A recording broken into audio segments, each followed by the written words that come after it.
Bagian 1, Bumi beserta puncak-puncaknya. Yang paling mengagumkan di antara sekian banyak keajaiban gunung barangkali adalah kenyataan tentang adanya. Mengapa gunung-gunung itu mesti ada? Gunung-gunung itu tak ada pada waktu bumi lahir, dan mungkin akan tidak ada lagi apabila bumi telah menjadi tua. Bila mana denyut bumi melemah, dapur apinya dingin dan lautannya membeku, gunung-gunung yang tampaknya abadi itu mungkin akan musnah pula. Bila pun ada sesuatu yang masih tertinggal, maka sisa-sisanya itu tak akan lebih dari buncak-buncak yang telah aus. Sudah barang tentu buncak-buncak ini bukanlah sisa gunung-gunung yang kita kenal pada waktu sekarang. Gunduk-gunduk tersebut pastilah merupakan cucu cicit pegunungan yang 5, 10 ataupun barangkali 20 generasi jarak waktunya dari pegunungan cadas Alpen dan Himalaya, yang merupakan pegunungan generasi muda dewasa ini. Dan di manakah gerangan akan timbul keturunannya yang berupa buncak-buncak karang kabur di masa-masa mendatang tak seorang pun mengetahui. Yang pasti ialah bahwa gunung-gunung itu telah timbul karena desakan kekuatan-kekuatan dari dalam bumi dengan tiada henti sejak munculnya gunung berapi pertama lebih dari 4 miliar tahun yang lalu. Dan pada masa mendatang gunung tadi pasti akan terus bermunculan sekurang-kurangnya selama jangka waktu itu lagi. Kehidupan sebuah gunung menyerupai kehidupan seorang bapa bangsa. Gunung itu lahir, meremaja dengan keperkasaannya, mendewasa dengan memakan tempo lama, menjadi tua dengan menghabiskan tempo lebih lama lagi, dan akhirnya menjadi aus, lalu lenyap. Kesemua proses tersebut membutuhkan waktu, tetapi waktu tersedia dengan berlimpah di alam semesta. 1 juta tahun dalam kehidupan bumi tidak ubahnya seperti beberapa hari saja dalam hidup manusia. Dan bila dibandingkan dengan seluruh besarnya bumi yang melahirkan, besar sebuah gunung tidaklah lebih besar daripada bisul yang sangat kecil pada tengkuk manusia, dan sekali lagi bila ditilik dari segi perbandingan, umurnya hanyalah selama bisul itu pula.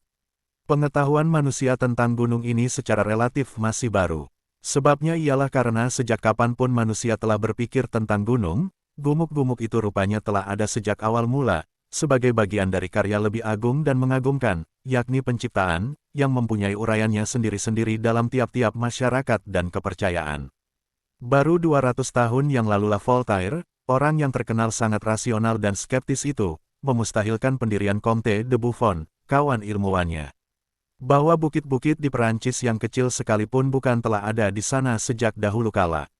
Buffon telah terpesona oleh kerang-kerang laut yang ditemukannya tertanam pada karang-karang di lereng Gunung Perancis. Bagaimanakah kerang dapat sampai ke sana? Setelah menyelidikinya, ia pun lama-kelamaan menjadi yakin bahwa binatang-binatang laut itu dahulu hidup di tempat beradanya gunung-gunung tadi. Sekarang ia mengemukakan pendapat bahwa endapan-endapan lembut dahulu menimbuni binatang-binatang laut tersebut dan mengeras menjadi karang di dalam laut-laut dangkal, dan kemudian batuan-batuan itu pada suatu hari terangkat jauh ke atas dari permukaan laut. Omong kosong, kata Voltaire. Para peziarahlah yang telah membawa karang itu dari pantai ke puncak gunung dan meninggalkannya di sana. Kemudian sesudah hujan kerang-kerang pun tertutup lumpur. Demikianlah mereka berdua saling berbantah. Akibatnya, menjadi dinginlah persahabatan mereka. Pada zaman hidupnya Buffon ilmu geologi baru saja lahir dan teori evolusi baru 100 tahun kemudian timbulnya. Meskipun demikian, para ahli masa itu sudah mengetahui tata surya dengan sangat tepat. Pengetahuan mereka tentang besarnya bumi hanya 4 atau 5% ketidaktepatannya. Dengan cukup tepat mereka telah menentukan jauhnya bumi dari matahari, panjangnya tahun, keadaan dan besarnya bulan, dan perilaku sebagian besar planet. Berkat Isaac Newton, mereka bahkan dapat memberikan penjelasan mengenai gaya yang mengikat seluruh tata surya. Namun pengetahuan mereka tentang bumi pijakan mereka masih sangat sedikit. 1 abad yang lalu Nathaniel Hawthorne pun masih juga belum mengetahui bahwa tulisannya yang berbunyi, gunung adalah monumen-monumen abadi bumi, hanya bernilai kepujanggaan saja. Tetapi penggalian, penyaringan dan perbandingan makin hari makin pesat. Gunung-gunung sendiri memberikan berbagai petunjuk kunci yang tak kunjung habis mengenal asal-usulnya, hanya karena gunung-gunung tadi menjulang tinggi dan menyajikan sedemikian banyak lapisan karang yang menarik beserta fosil-fosil istimewanya sebagai bahan penyelidikan. Pandangan bahwa timbul dan lenyapnya gunung seperti cendawan tidaklah ditertawakan lagi.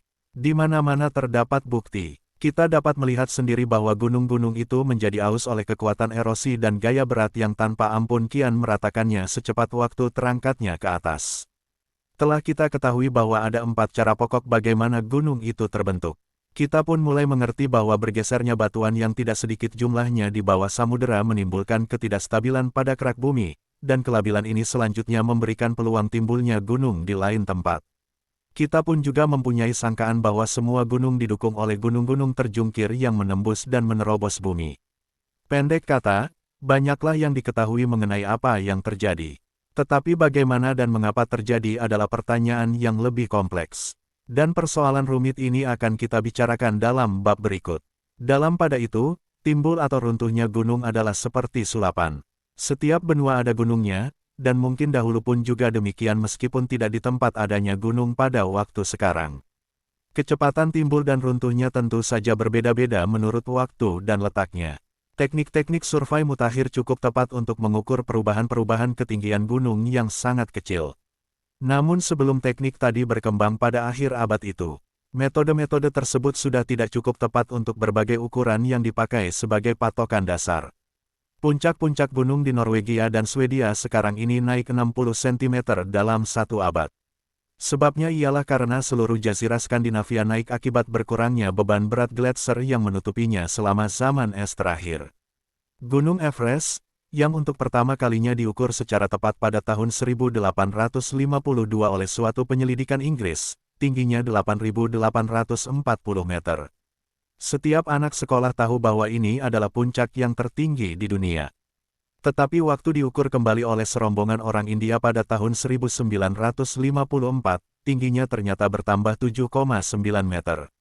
Apakah dalam waktu 100 tahun tinggi puncak itu bertambah sekian banyak?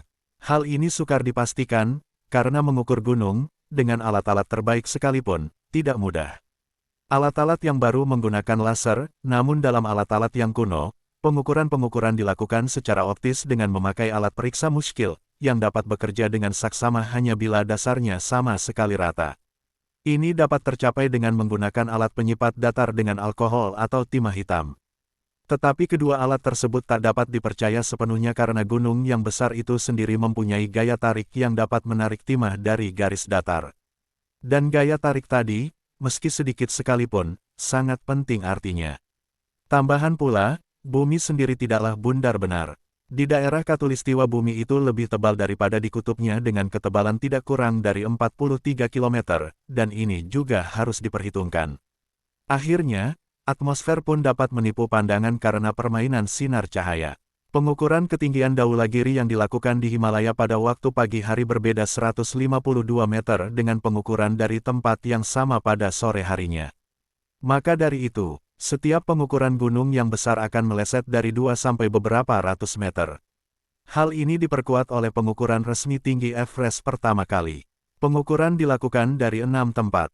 Hasilnya ternyata berlainan. Yang terendah 8.836 meter, sedangkan yang tertinggi 8.847 meter. Ketika dari ke-6 ukuran itu diambil rata-ratanya, angka ketinggian yang diperoleh menjadi tepat 29.000 kaki atau 8.839 meter. Sebab enggan menyiarkan apa yang mereka anggap hasil perkiraan dan bukan angka tepat, para pengukur menambah 2 kaki atau 60 cm agar angka resmi itu nampak lebih baik. Berapapun tinggi tepatnya, Everest tetap gunung tertinggi. Sepanjang pengetahuan manusia, di bumi tak ada tempat yang lebih tinggi, meski para penerbang Perang Dunia II melaporkan bahwa di Cina Barat mereka berkali-kali melihat puncak setinggi hampir 9.150 meter. Gunung itu adalah Amnemachin yang kini telah diketahui letaknya, yakni di daerah pegunungan yang mencapai tinggi 7.600 meter. Apakah Everest akan tetap yang tertinggi adalah soal lain. Pada saatnya Everest pasti akan aus, dan ketinggiannya diungguli gunung-gunung yang kini belum lahir. Sampai berapa tingginya gunung-gunung tadi akan menjulang tak dapat diramalkan. Kini belum diketahui sampai berapa tinggi Bukit Karang dapat menjulang. Namun puncak setinggi 10.700 atau 12.200 meter mungkin saja terjadi. Memang, puncak gunung setinggi itu mungkin saja dahulu telah terjadi lebih dari sekali. Ketinggian sendiri sebenarnya relatif. Maka ketinggian gunung itu tergantung dari siapa yang memandang, dan seberapa besar gunung-gunung di sekitarnya. Oleh karena itu Gunung Wachung di New Jersey dikatakan hanya setinggi 120-150 meter, Sedangkan julangan-julangan yang tingginya sekitar 3.700 meter di Himalaya hanya dimasa bodohkan saja oleh orang-orang di sana sebagai kaki bukit, dan dianggap sedemikian tidak penting hingga tak ada seorang pun yang berpusing-pusing untuk memberi nama. Bagi seorang ahli geografi, ciri gunung adalah lereng-lerengnya yang curam dan keterbatasan daerah pemecahnya yang membedakan gunung dengan plato. Bagi ahli geologi, gunung hanyalah massa daratan yang menyembul tinggi di atas daerah sekelilingnya. Maka gambaran yang baik mengenai daerah yang sungguh-sungguh tinggi dapat kita peroleh dengan memilih sembarang angka ketinggian, misalnya 900 meter, dan dalam angan-angan menggenangi planet kita ini dengan air setinggi itu untuk melihat daerah manakah yang masih akan menyembul di atas permukaan air. Dengan cara ini hasilnya yang kita peroleh akan berupa lukisan, gunung-gunung di dunia ini membujur seperti sabuk lebar atau kordilera. Di belahan bumi barat, kordilera ini membujur seperti tulang punggung dari Alaska sampai Tierra del Fuego. Kordilera di Amerika Utara yang bersambung dengan Kordilera Andes di Amerika Selatan meliputi pegunungan Coast Range, Cascade Sierra Nevada, Great Basin dan pegunungan Chadas di Amerika Serikat. Kordilera di Eurasia lebih kompleks lagi, 3 sabuknya memencar dari titik pusat di pegunungan Pamir, Uni Soviet Tengah sebelah selatan. Salah satu sabuknya meluas ke sebelah utara melalui Asia Kecil, Eropa Selatan dan pegunungan Atlas di Afrika Utara. Sabuk lainnya, yang meliputi pegunungan Himalaya, membujur ke arah tenggara dari Pamir melalui Asia, Indonesia, Australia dan Selandia Baru. Sabuk ketiga melebar ke timur laut ke Selat Bering dan bergabung dengan Kordilera Amerika Utara. Meski mengesankan, daerah-daerah tinggi di timur sepanjang zona lembah Great Rift, Afrika, tidak dipandang sebagai kordilera besar, baik bila dipandang dari segi susunan maupun dari segi bentuk permukaannya.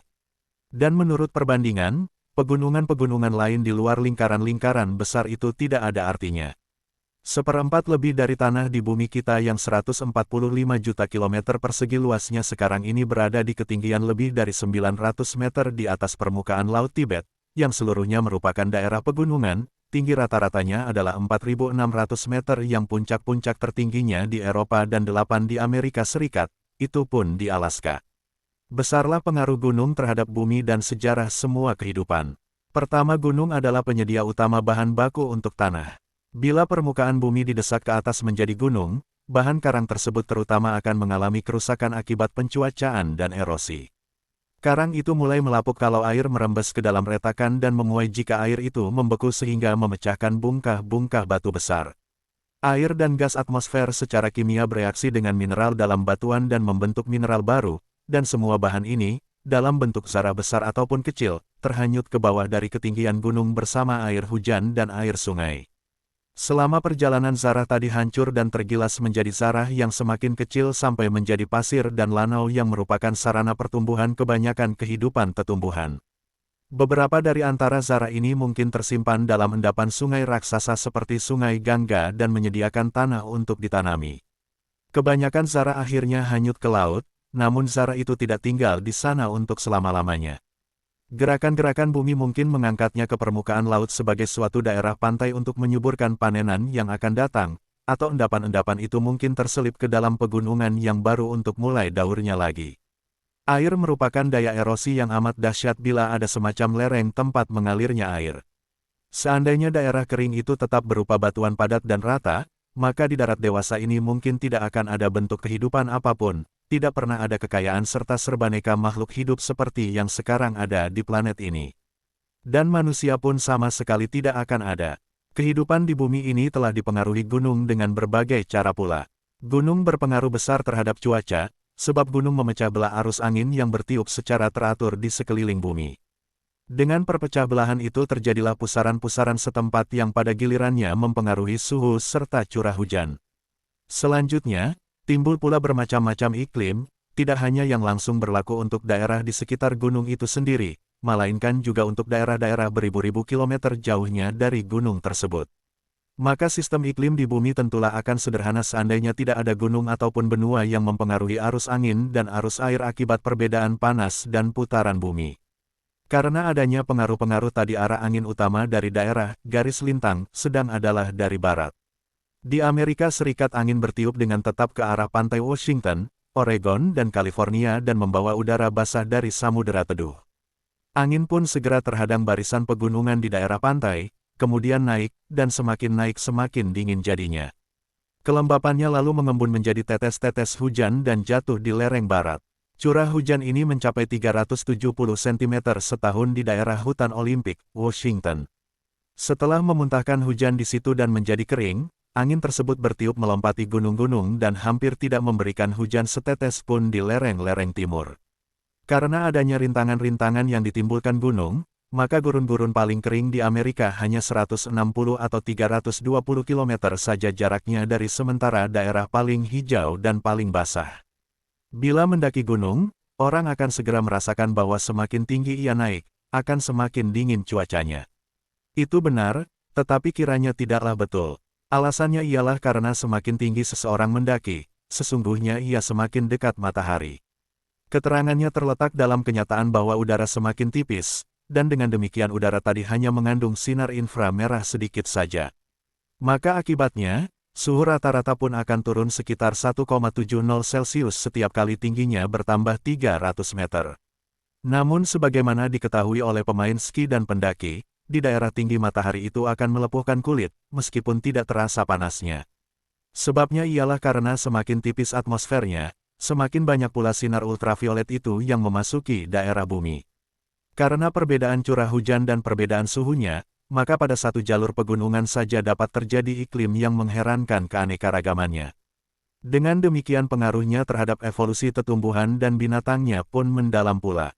Penjelasannya adalah sebagai berikut. Dalam evolusi ada kecenderungan untuk melestarikan perbedaan-perbedaan kecil pada individu dalam suatu populasi, bila perbedaan itu menguntungkan. Kecenderungan ini disebut seleksi alam.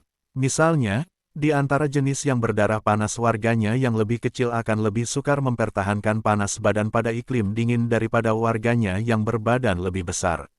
Sebabnya ialah karena perbandingan antara permukaan kulit penyebab hilangnya panas badan dan seluruh berat badan lebih besar.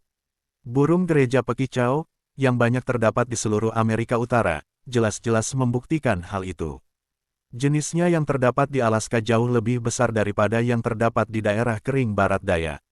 Di daerah gurun, kecilnya tubuh itu justru menguntungkan karena dengan demikian badan pun akan dapat tetap merasa sejuk.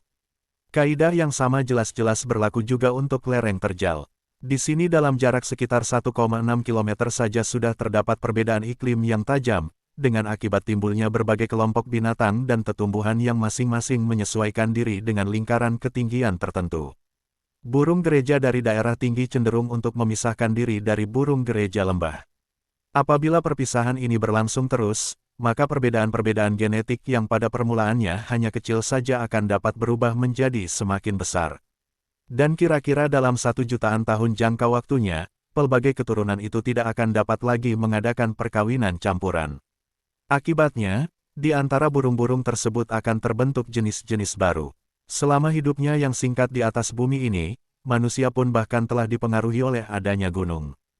Seandainya manusia tidak begitu pandai menyesuaikan diri dengan keadaan sekelilingnya yang berbeda-beda dengan menggunakan api, pakaian dan perumahan, maka mungkin perbedaan ras akan lebih besar daripada yang ada sekarang.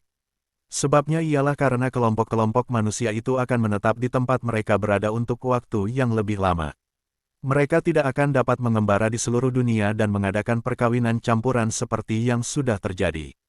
Meskipun demikian, dewasa ini ada perbedaan ras yang jelas. Orang-orang Mongol sudah tidak lagi menyerupai orang-orang Kaukasia, sebab orang Mongol cenderung untuk bertubuh lebih besar dengan tangan dan kaki lebih pendek. Para ahli antropologi mempunyai dugaan bahwa perbedaan-perbedaan itu timbul selama beribu-ribu tahun. Waktu ada sekelompok manusia yang banyak jumlahnya berada terkurung di utara Himalaya oleh zaman es. Sekarang ini manusia tinggal di mana-mana kecuali di puncak-puncak gunung tertinggi. Tetapi bukan hawa dingin yang menggigit ataupun tinggi gununglah yang menjauhkan dari tempat itu. Yang menyingkirkannya adalah salju. Di lingkungan yang selamanya tertutup salju, tumbuhan tidaklah dapat berkembang, binatang tidak dapat mencari makan, dan manusia harus mencari nafkah di tempat lain. Meskipun demikian, mereka tinggal sampai di tempat yang setinggi-tingginya, dan berhasil meningkatkan kehidupan di lembah-lembah Andes yang terpencil dan di gunung-gunung Tibet, sehingga di tempat itu para penghuni dataran rendah yang tingginya sama dengan permukaan laut hampir-hampir tidak dapat bersaing nafas dengan mereka. Sekali lagi, Itu dimungkinkan oleh adanya penyesuaian biologis. Apabila dibandingkan dengan penghuni dataran rendah, orang-orang gunung mempunyai jantung yang lebih besar, paru yang lebih longgar, dan darah yang lebih banyak sel darah merahnya yang memuat oksigen. Meskipun ada penyesuaian biologis ini, hidup di gunung adalah hidup keras, dan orang gunung sendiri juga keras wataknya. Mereka percaya diri, terkenal sebagai orang yang bersifat individualistis dan cinta kebebasan. Dan kebebasan sendiri dilukiskan penyair John Milton sebagai bidadari gunung. Di Swiss gemuruh kemenangan perang telah berulang kali berkumandang dari lereng-lereng Alpen, tetapi semangat kebebasan orang Swiss tidak pernah hilang. Mereka telah memanfaatkan sebaik-baiknya seluruh kekayaan alam mereka yang berupa pemandangan, tenaga air, dan hasil lembah-lembah mereka yang subur. Kesemua itu adalah berkat gunungnya. Ini dapat demikian oleh karena pegunungan Alpen mendapat hujan dan salju banyak sekali. Hujan dan salju inilah yang menyebabkan lembah-lembah menghijau, listrik berlimpah, dan onggokan puncak-puncaknya yang berselimutkan salju berkilau-kilauan, sedangkan gletser-gletser raksasanya menjadi pusat pariwisata. Salju merupakan berkat campuran bagi penghuni pegunungan Alpen.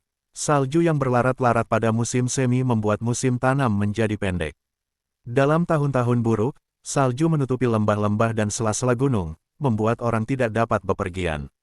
Dan kadangkala salju itu dengan hebatnya longsor dari dinding-dinding karang yang terjal bagaikan kain kapan putih, memusnahkan sama sekali desa-desa yang tertimpa. Salju juga membentuk gletser-gletser itu menuruni lereng gunung, menggosok karangnya, dan di tempat es itu mencair, meninggalkan gumuk reruntuhan batuan yang panjang. Para ahli Swisslah orang-orang pertama di dunia ini yang mempelajari perilaku gletser tersebut. Kesimpulannya adalah bahwa gletser tadi lebih besar yang meliputi suatu daerah yang jauh lebih besar kira-kira 17.000 tahun yang lalu. Dari penyelidikan mengenai merena akhir atau imbunan timbunan tanah dan kerikil, di tempat-tempat yang sekarang ini tidak ada gletsernya, dan dari goresan-goresan sejajar pada karang-karang, serta dari kenyataan terdapatnya batu-batu besar beratus-ratus kilometer dari tempatnya semula, maka menjadi jelaslah bahwa dahulu di situ ada gletser yang telah meninggalkan reruntuhan. Perkiraan yang ada pada zaman sekarang ini menunjukkan bahwa selimut es di pegunungan Alpen itu dahulu 1.600 meter dalamnya. Ini berarti bahwa hanya puncak-puncak gunung tertinggi sajalah yang menyembul di atas selimut tersebut. Dan bahwa sisa negeri itu seluruhnya tertimbun es padat yang bertriliun-triliun ton beratnya. Semua lembah hijau sekarang ini dahulu terisi oleh es sampai penuh sehingga bentuknya menyerupai sebuah cangkir. Selama masa sejarah gletser pegunungan Alpen selalu berubah-ubah, tetapi tak pernah melampaui besarnya yang sekarang ini. Dalam abad terakhir gletser semakin menyusut, dan terjadinya penyusutan ini berlangsung bersamaan waktu dengan hampir menyusutnya semua gletser di seluruh dunia. Tetapi selama beberapa dasawarsa akhir-akhir ini di sementara tempat pada bola bumi ini gletser itu secara perlahan-lahan mulai membesar lagi. Pertumbuhan sebuah gletser tergantung dari perimbangan yang peka antara suhu dan turunnya salju. Jika salju yang jatuh di atasnya melebihi jumlah yang dapat menguap ataupun meleleh pada musim panas, maka gletser akan bertambah besar. Bila yang terjadi adalah sebaliknya, maka gletser akan menyusut. Sebuah gletser terdiri dari 3 bagian pokok dan kesemuanya saling bertalian erat. Ketiga bagian tersebut adalah padang salju pada sumbernya yang disebut daerah penimbunan, lalu massa gletser sendiri, dan terminus yang merupakan ujung akhirnya di bawah. Ketiga bagian tentu saja tidak selamanya sama saja. Bagian yang satu dengan perlahan-lahan menjadi bagian yang lain, karena seluruh massa es tadi senantiasa bergerak, mengalir ke bawah sebagai leleran yang sangat dingin dan keras. Salju segar yang berjatuhan di bagian atas gletser berubah menjadi es melalui proses biasa saja. Kepingan-kepingan salju yang ringan dan berbentuk bintang mula-mula mengumpul menjadi timbunan kapas, dengan banyak udara di antaranya. Perubahan cuaca membuat salju tersebut menguap dan mencair. Ujung lunaknya lah yang mula-mula lenyap, hingga lalu menjadi butir-butir bundar bergaris tengah sekitar 1,3 mm. Pemboran gletser di dekat ujung atasnya akan menunjukkan bahwa semakin dalam orang membor, semakin bundar dan bersesakan butir-butir saljunya. Butir-butir salju sangat kecil itu dikenal dengan nama neve dan biasanya paling sedikit berumur 1 tahun. Pemadatan lebih lanjut dan tetesan air salju yang mencair di sela-sela butir-butir itu lama-kelamaan mengubah butir-butir salju menjadi zara-zara es. Zara es itu lambat laun luluh menjadi satu, makin lama makin besar sehingga pada kedalaman 15 atau 18 meter menjadi setebal 13 mm. Pada kedalaman ini, keadaan di permukaan luar tidak lagi mempengaruhi partikel es tersebut. Es ini hanya terpengaruh oleh tekanan benda di atasnya. Pada kedalaman 30 meter biasanya partikel es tadi membeku menjadi bungkalan es padat. Di kawasan beriklim panas, sewaktu terjadi banyak pencairan, proses perubahan kepingan salju menjadi neve dan menjadi es dapat berlangsung selama 1 hingga 20 tahun. Di kawasan yang sangat dingin iklimnya perubahan tadi dapat berlangsung selama 300 tahun. Kecepatan gerak gletser zaman glasial di lembah-lembah itu tergantung dari terjal dan kasarnya lereng yang ditempati es, dari dalam dan beratnya es serta salju pada sumbernya. Di lereng-lereng yang melandai tanpa tambahan berat dan dorongan yang berarti dari timbunan salju kecil di atasnya, beberapa gletser bergerak pada terminusnya dengan kecepatan kira-kira 1 cm sehari. Gletser-gletser lain yang ada di lereng-lereng terjal dan dibebani dengan banyak salju baru dapat bergerak secepat 30 meter sehari. Dalam proses meluasnya yang terjadi sedikit demi sedikit itu, gletser-gletser kontinental seperti lembaran es di tanah hijau, misalnya, bahkan dapat bergerak naik, menutupi seluruh pegunungan, dan kadang-kala menyingkapkan puncak-puncaknya yang disebut nunatak. Gerak di dalam gletser sama sekali tidak selalu seragam, sebagaimana telah disaksikan oleh orang-orang yang pernah menggali terowongan di dalam gletser. Terowongan itu cepat melengkung dan harus selalu diretas lagi kalau terowongan tersebut memang dimaksudkan untuk selalu tetap terbuka. Dari pengalaman-pengalaman seperti itu telah diketahui bahwa gerak di pusat gletser lebih cepat daripada di tepinya bagaikan gerak arus air sungai biasa yang tepi-tepinya memperlambat alirannya.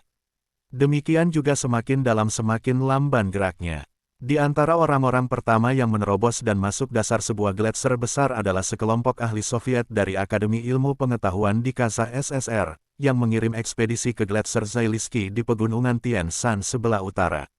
Kelompok itu menurunkan serangkaian elektrode melalui lubang sedalam 52 meter ke dasar sungai es, kemudian mengurung dan membekukan elektrode-elektrode di situ dengan menyumbat lubangnya dengan air. Kecepatan gerak yang berbeda-beda itu ditentukan dengan mencari tempat masing-masing elektrode melalui medan listrik yang dihasilkannya. Di situ ternyata bahwa dalam jangka waktu 190 hari, permukaan gletser bergerak 2,3 meter, sedangkan selama jangka waktu tersebut dasar gletsernya sendiri hanya bergerak sekitar 1,5 meter, dan peralihannya terjadi sedikit demi sedikit. Karena adanya kecepatan gerak yang berbeda-beda di dalam sebuah gletser, maka terjadi retak-retak yang besar pada bagian-bagian bawah dan di tempat-tempat yang lerengnya tiba-tiba menjadi curam. Retak-retak itu dikenal dengan sebutan celah gletser. Lebarnya mungkin hanya beberapa sentimeter saja, tetapi ada juga yang lebih dari 14 sentimeter. Beberapa di antaranya telah diukur dan dalamnya ada yang lebih dari 37 cm. Bagi pendaki-pendaki gunung yang berpengalaman tidak mudahlah mengetahui adanya retakan-retakan tersebut bila permukaannya tertutup oleh salju baru, dan bagi mereka yang kurang berpengalaman, bahayanya sungguh-sungguh mengancam. Oleh karena gletser-gletser di pegunungan Alpen itu telah diselidiki dengan sangat intensif dan kecepatan geraknya telah dapat dihitung dengan saksama, maka timbullah semacam ilmu hantu kubur yang menanyakan bila manakah mayat orang yang terkubur dalam gletser akan muncul kembali pada tempat pencairan di dasar sungai. Pada tahun 1820 ada 3 pendaki yang terperosok ke dalam sebuah celah gletser di Mont Blanc. Menurut perhitungan mayat-mayat mereka akan muncul kembali pada tahun 1860. Dan memang benarlah, mayat mereka muncul pada tahun 1861. Pada musim panas tahun 1956 sebuah gletser di kaki Weisson menyembulkan sebuah mayat yang masih utuh dan sempurna. Menurut perkiraan semula mayat itu adalah mayat seorang Swiss yang jatuh ke atas permukaan gletser tadi dari sebuah karang pada tahun 1946. Tetapi kemudian ternyata bahwa identifikasinya yang benar ialah mayat seorang Jerman berumur 19 tahun, yang bernama Jock Winkler. Pemuda ini jatuh dari Weisson pada tahun 1888. 68 tahun lamanya gletser itu membawa mayat Winkler kira-kira 1.600 meter dari hulu sampai ke terminusnya. Semua gletser di Swiss tergolong gletser lembah.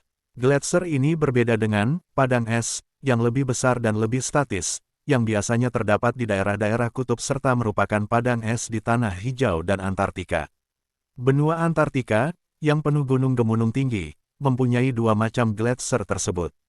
Dan kedua-duanya pun bersama-sama membentuk kuetar es yang paling besar di dunia. Gletser itu 13 juta kilometer persegi luasnya, dengan ketebalan rata-rata lebih dari 1,6 kilometer. Bila dibandingkan dengan gletser tadi, gletser di Swiss hanyalah kecil sekali, dan yang paling terkenal ialah gletser Rhone yang panjangnya kira-kira 9,7 kilometer. Namun gletser itu sungguh ajaib. Gletser Rhone adalah sumber sungai Rhone, yang volume airnya terbesar di seluruh Perancis.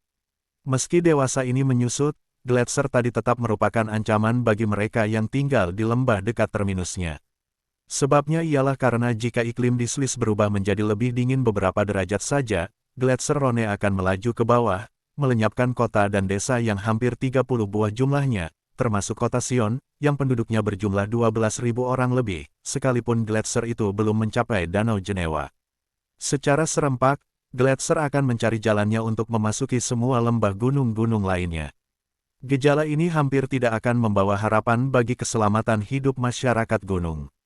Karena perubahan iklim sedikit saja namun berkepanjangan, maka Swiss pun akan menjadi negeri yang tak dapat dihuni.